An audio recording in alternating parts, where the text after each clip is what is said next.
Hi guys, so Xiaomi's just been pumping out mobile phones, haven't they? They've even created now their own gaming brand of mobile phones, and this is the first model. This is called the Black Shark. So it's powered by Snapdragon 845 with Adreno 630 GPU. It has 6 to 8 gigabytes of RAM, 64 gigabytes of storage, or 128. Now I've got the 64 gigabyte model. So here's the optional controller. Now this slots onto the top, so it's going to be connecting up via Bluetooth because there are no connections on the top there. It seems very lightweight, that box. And you can see we do have some little triggers on the side of it. And here is the Black Shark. And you can see that S logo that's going to be throughout on this mobile phone. So a bit of gamer bling. Of course, it's got to have the gamer black, the red or the green, like all gaming devices, in case you questioned whether it was a gaming device or not. Okay, so there's a little slip on the top here that says you're a gamer. Let's Shark. Alright, so here's the phone, and that is huge. It's not actually as heavy as I thought it was gonna be, so that's a good thing. It's just got a protective slip over it there. So first impressions, it definitely looks gamery because you can see around the edges here that green. Now there's that switch, I think it is for the gaming mode, so you just switch that up or down. It's got a little bit of a texture on there, and we do have the dual SIM tray there on the side. So up the top there you can see the dual LED flash, dual tone. We've got the two cameras there, so 120 megapixels, 112. Now it's got, this area here is like a plastic.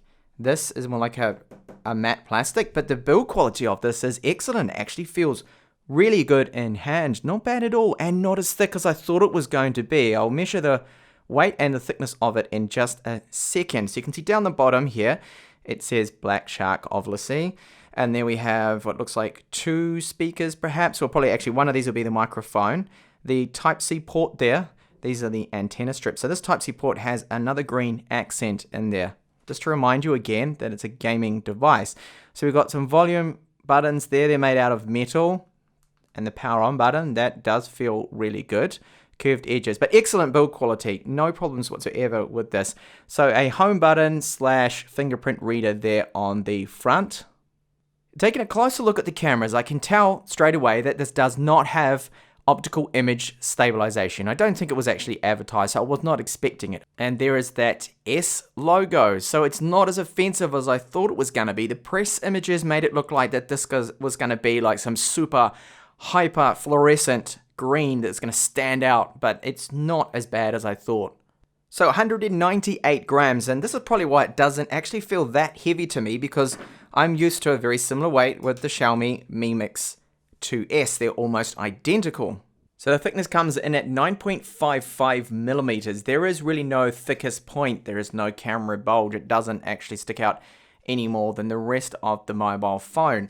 So one thing I've noticed too, that because of the way they've styled this, that it maybe feels a little bit better when you're using it in landscape mode here. It just gives a little bit more grip. It does not feel slippery either, which is good. So let's take a look at what else we get inside the box. I think there's a case in here, or at least I'm hoping there is. So in this area here, we've got the SIM tool, and yes, there's the case. So it's just one of those, well, bumper style cases here. So it's just going to go around the outside, protecting the edges, cutouts there for all your ports for that little switch at the top. And of course, it's branded there with Black Shark. So that just clipped on very easily, and it almost looks like it is part of the phone. So it's not giving too much protection, really. It's going to cover the edges here, but it looks like it's not really going to protect the screen. If you lie it down flat, it's not going to actually raise up there because it's lying flush with the screen edge there, and it's not going to protect along here. But all the corners and things are protected, at least from drops. So that's one good thing there. And you can still access that switch, the gaming mode, and then the power and volume buttons easy as well. So we also get like a quick start guide there. That is in Chinese. And here we have just our warranty card thing. And they have included a screen protector, which is great. So here we have 2 other little boxes on here. So in this compartment, it's actually labeled power adapter in English. See, here it is. So this should be a Qualcomm quick charge one. And the maximum output there is 12 volts, 1.5 amps. A black Type-C to USB cable, and also a Type-C to 3.5 millimeter adapter. And now the controller, of course. Very interested in checking this one out. So there it is, you can see, and it's got a rubber textured little thumb controller, and that is very light. That only seems to weigh like at 20 grams or something like that. There is a button right here with looks like an LED within it, and there probably should be a Type-C port on this to charge it. Okay, there we go. That is up the top. And there is a little button here, so this must be either the release button when you clip it on. Looks to be. Actually, there's like a mechanism in there you can just see there, so that's how it's going to latch into it. So that must be those little dimples either side to keep that clipped on that was on the case. And up the top here, one little button there and two triggers. Now, they're not an analog trigger. This one is just digital. It's a straight on and off, the same with the top button there. So you can see if you want to use the joystick, you must use that case, because otherwise it's just not going to stay in place and will fall out. Oh, and the back of it, it says Black Shark, and it's a textured rubber, so this gives quite a bit of grip to it. So it looks like they've used quite a large DPI here, and here's the programs we've got installed on this. It doesn't seem to have a lot of bloatware. Normally with the Xiaomi phones, they cram on a lot of Chinese stuff that's completely irrelevant to people outside of China. So first have a look and see what's it asking for. Permission locations, just to go into settings. That's interesting. So here we go, about phone. Running Android 8 Oreo, so it's only 8.0. I was expecting hopefully 8.1. Now there could be some patches coming out for this. It's got some Joy UI build is the first one as well. So that's the UI this is using. This is not MIUI, this is Joy UI, which is something completely different here. Now they've got room down the bottom, on the bottom bezel, to have hardware keys here. And you know what? They do have them, but just they don't light up. So that's good to see. So there's our recent apps, back of course, and then tapping this will take us home. So here you can see the memory use. On first boot here, we get free 4.2 gigabytes. So that's plenty. Android is taking up 1.8. Let's have a look at its storage. So this being the 64 gigabyte model, not a lot of free space there. We've already used 12.6. So I'll quickly test out the fingerprint reader. And that's pretty quick, but not the fastest actually. A bit of a delay of about 1 second, you can see. That's definitely not as fast as my Mi Mix 2S. Perhaps some optimization is needed there, but I mean, that's not bad at all. It's literally, what, about under, that's definitely under a second at least. So here's the Antutu score. Very, very good score here. This is really high for an Android device, but it's not really that much higher than the Xiaomi Mi Mix 2S with the same exact chipset. So they more or less got the same performance. So you would have noticed that the case has these two little indentations here, these tiny little dimples.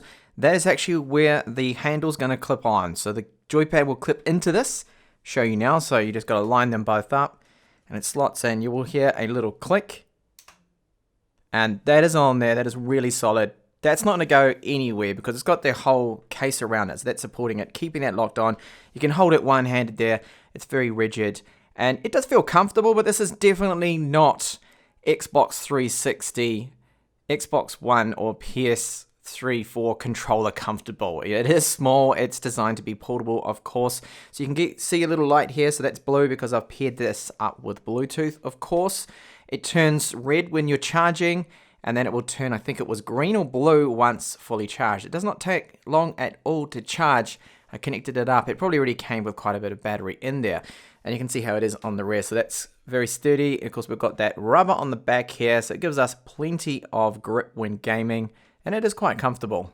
So I'll show you the gamer mode now. So you flip the switch up. And that is going to enable it. It just warns you. So what this is going to do, it's going to kill background tasks. It's going to put you, I think, into a do not disturb mode or silent mode. So you won't be interrupted with calls.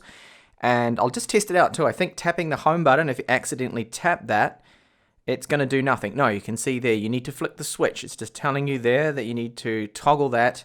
And that's good. So that means it's going to keep you gaming. You're not accidentally going to end up on the home screen, which can often happen on a lot of other mobiles. So it's good having that switch there. So it will automatically detect a few games here and then add them. Now, ones that weren't added automatically, I've just added them in here. Got a couple of settings here at the top. Now this is to do with the joystick. I've already got it connected up. It tells you your power. And I did have a firmware update for the little joypad for it already. So it seems they've done some sort of patch or something. And you can have a look at the calibration here. Unfortunately, this part's got a bit of Chinese. In fact, no, all of it is in Chinese here. So it's just telling you, you can see there, for example, the CPU use, the GPU use, and things like that. I think it's when you swipe the home button, that's when you bring up that menu there. So the other options we get are no notifications whatsoever. It's going to block them out completely. So you can just toggle that on or off. No calls on or off, of course. Extreme mode there. So what I think that is doing is just changing the governor from interactive just to force it on all clocks. So all cores are running at maximum, going to give us maximum performance. That, of course, will chew through the battery life faster. And we've got here clear RAM too. So if you've got any background processors eating up the RAM, you simply just tap this and it'll let you know. So there we go. It just cleared out 37 megabytes.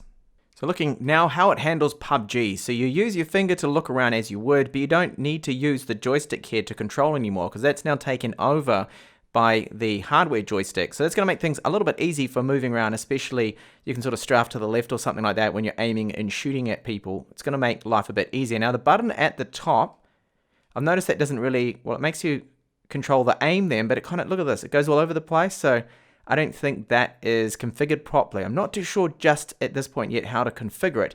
Now the top big trigger doesn't do anything. So you still have to shoot with either that button, which is going to be easier, or this one. Oh well, someone's actually trying to kill me. And luckily, I managed to kill them before they killed me.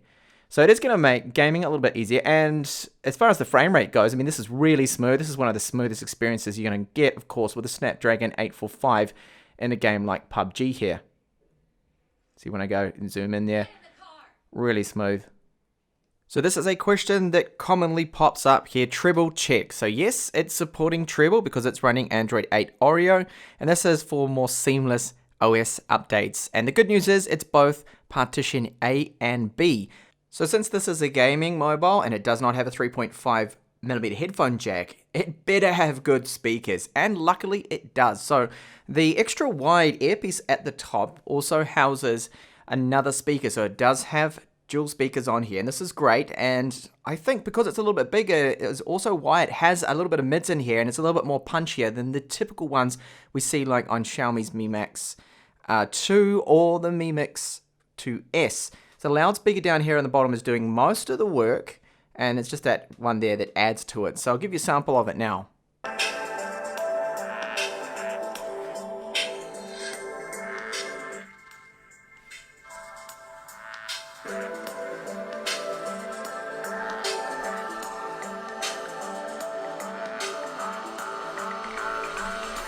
So I'll give you a quick look at the screen here. So far in my use, no complaints whatsoever. It's bright.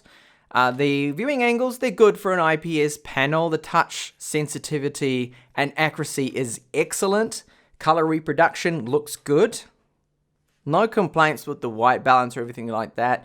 It's just a little strange, isn't it, that Xiaomi didn't opt for a 120Hz panel in this with that higher refresh rate, just making things super smooth then, but it's only just a standard 60Hz panel, which is a shame. Then they could have competed directly then with Razer's phone. But overall, it is a decent screen and good, and I feel it's actually better than the Xiaomi Mi Mix 2S's screen. So quick look now at the camera application. No surprises here. It's using Xiaomi's MIUI 9.5 camera app. There's portrait mode for the rear camera, so you can get the blurred backgrounds. There's no portrait mode with the front-facing camera, even though, well, the sensor can, I think it can do it because it's software. They use that AI, is what they've been advertising in the likes of the Redmi Note 5 and other mobiles. So if you want that on the front-facing camera, then you're going to be disappointed unless they decide to later add that on. So you've got the same typical modes and settings here. Won't really go into this into too much detail. So for video, I've noticed that we're going to get the same modes you get on the Mi Mix 2S, considering it's using the same chipset. So the video encoder, you can actually set this to HEVC for that codec. Of course, that's a high performance codec with a smaller file size, but the compatibility isn't that great, especially with a lot of video editors and Windows machines and things like that. For playback, you're going to have to install codecs. Image stabilization, of course, this is just going to be electronic image stabilization. Hopefully it's going to work in 4K because it doesn't work in 4K on the Mi Mix 2S yet. Now I'll give you a few samples here from the camera. This is just an initial first look. I will go into a little bit more detail and give you more samples in the final and full review of this mobile. So this is a sample from the front-facing camera, and I can see that it's got that typical Xiaomi problem that's popped up lately, that it's overexposing because it's actually really overcast here and a lot darker than what I'm seeing on screen. You should be able to see the clouds up here, but you can't see anything at all, so that's not good to see. So I'll give you a short sample here from the rear camera. This is shooting 4K. I do have electronic image stabilization enabled, but I can see that clearly it does not seem to be working. So just like the Xiaomi Mi Mix 2S, audio is better though than the Xiaomi Mi Mix 2S. The focus, I've noticed, isn't as good. This does not have dual pixel autofocus, unfortunately, phase detection autofocus. You can see it does do a little bit of focus hunting now and then, but overall, I mean, it's locking onto the guy there. That's not too bad. And I'll just do a quick stability test here. You can see it is shaking all over the place, so not good. Hopefully Xiaomi can patch this and enable EIS with 4K video, because the chipset can certainly handle it.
Alright guys, so first impressions, the design of it, the build quality is good. The design is, it's interesting, it is different the way it looks. It definitely looks like a gamer mobile phone. There's no mistaking it with the green accent, the typical black and red or black and green accents. Scream gaming, doesn't it? I don't know why manufacturers must do that. It doesn't bother me as much as I thought it would.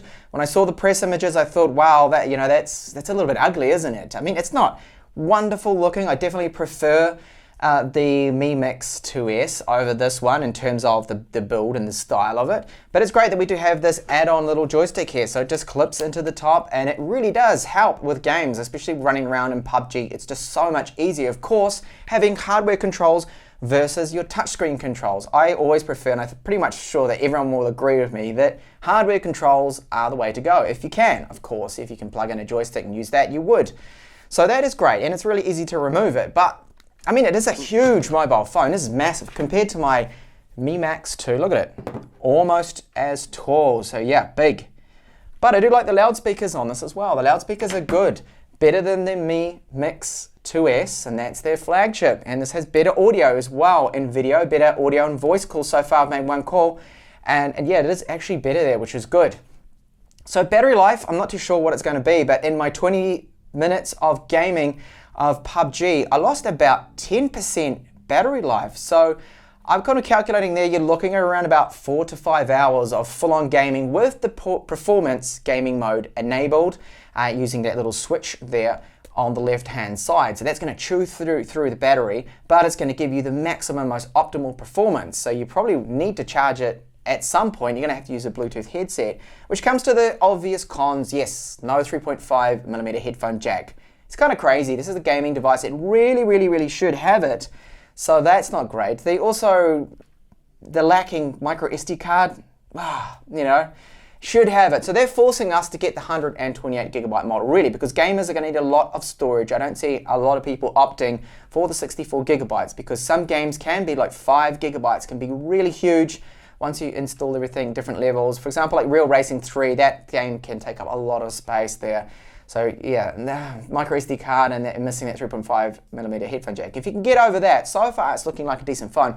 So what do you guys think in the comments there? Let me know about the design of it. Do you like the green around here? Do you think it's a little bit over the top? Do you think you could put up with it? Or would you go for something like Xiaomi's Mi Max 2S? Personally, I would go for the Mi Max 2S. Same chipset, pretty much the same exact performance, but the slimmer bezels, the shorter design, and overall just a nicer feeling phone with ceramic on there too. Now if you like Xiaomi products, I will have the new Mi 6X coming up on the channel, so that's got the Snapdragon 660. Also, the Mi gaming laptop. I hope to get that next week, and also the Mi 6X there. So stay tuned to the channel for that. Please subscribe, and if you like this video, please give a like. My latest videos are right up here, and if you haven't checked out already my review of Xiaomi's Mi Mix 2S, that's up here as well. Thank you so much for watching.